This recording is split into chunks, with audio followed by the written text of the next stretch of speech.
Hello, please come closer. If you are a preacher, if you are a Christian who stands in the public uh, area, maybe in the church or anywhere, to share testimonies to believers and unbelievers alike, I want you to come closer. We need to have a talk. And I come in peace and in love. When we give testimonies, the intention or the underlying intention should be to draw men to Christ, to lift up the faith of believers, and to make unbelievers have faith in Christ. But if we are going to do that, it means we have to use a tool, and that tool is truth. Our testimonies must be truthful, no exaggeration, no false testimonies. You know that in today's Christendom, it is common, especially in Pentecostals, that you find these atrocities of manufacturing testimonies and miracles. It is not a hidden thing. A lot is going on. And because of that, the faith of many, especially the younger generation, the Gen Zs, their faith is now dwindling. And it's because the age has gone past when someone will be believed based on his position or his office without verification of what he or she has said. There is an array of information flowing around the world. In fact, we have overload of information now. So anything you say, anything you reference can be referenced by others. And as a result of that, we must be careful of the kind of testimonies we give.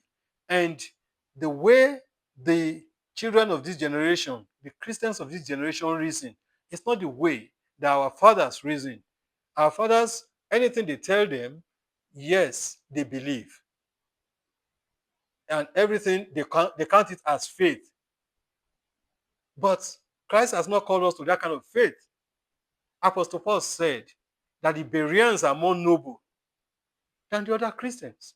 Because even he that preached to them and brought them to Christ, anytime he preached to them, they will go back and check what he has taught them. If they found to see whether what he said was actually truth. So if it's not true, they will discard it and they will ask him questions. And that is why I will give it up for this generation of young Christians. They will not just take your word for it, they will verify. If you say Christ can do this, they want to see Christ do it. They don't want to continue on those old wives' fables. Old wives' fables is when you are talking and they are not saying what you are saying. They are not seeing the impact. So there are situations where people will they will give testimony. Let me give an example. If you are a Christian and you are sick, there is nothing bad in that. You are human. Your body was made by God and made subject to certain earthly conditions, like any other one. That you are a Christian does not change your flesh and tissues and tendon and ligaments and things like that. So you can be sick like any other one.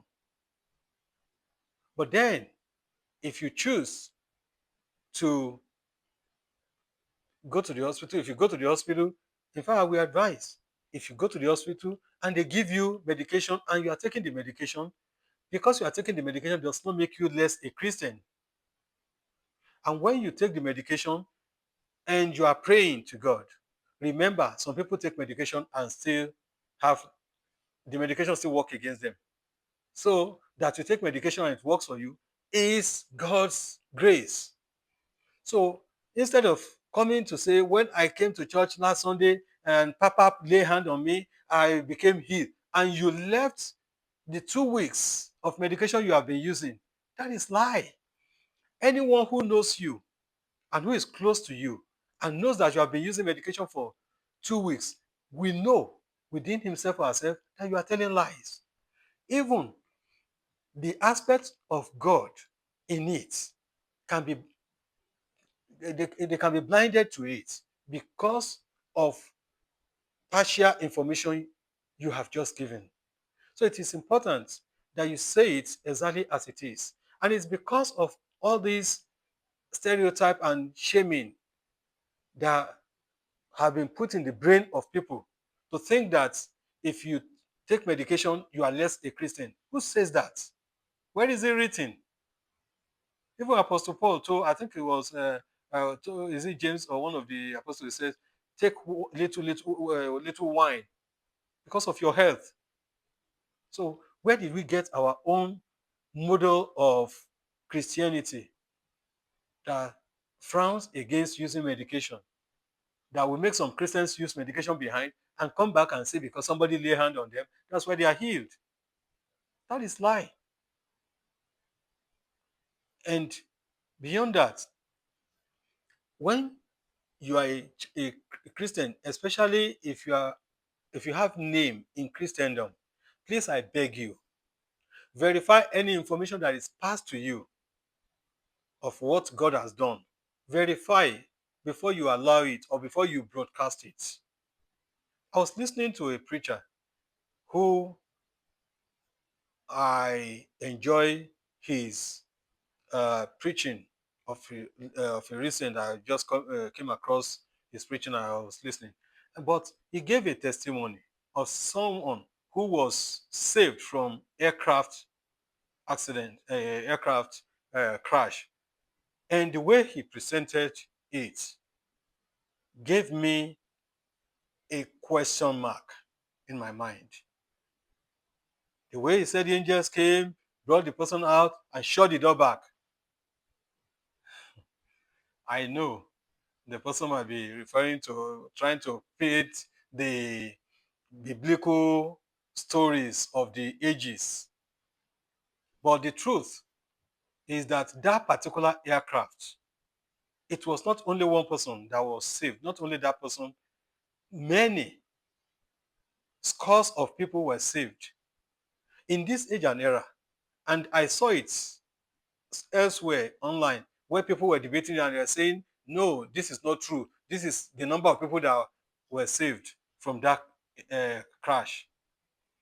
And this generation of Christians, the young generation of Christians, they will find out, they have their phones with them.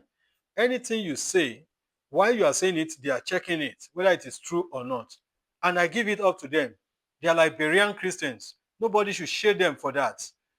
They should be applauded for that. And if we keep doing that as Christians, we verify, we don't accept things line, hook, and sinker, it will make people who are preaching and who are giving testimonies, it will put them under check to make sure that they study and give the truth. Why people gather is to have the truth, not an elevated speech.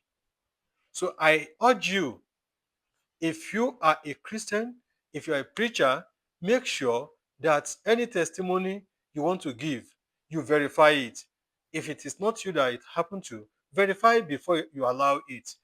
Because the damaging effect of it is that one soul here, one soul there, who is struggling with believing in Christ or has believed in Christ and is seeing so many things happening in Christendom, when they see that kind of testimony again, it throws them off balance. Instead of establishing them, because they now see that that testimony is false, it's added to the water that can erode them.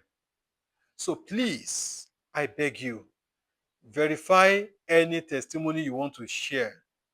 The Lord bless you. I come in peace. As I said earlier, peace.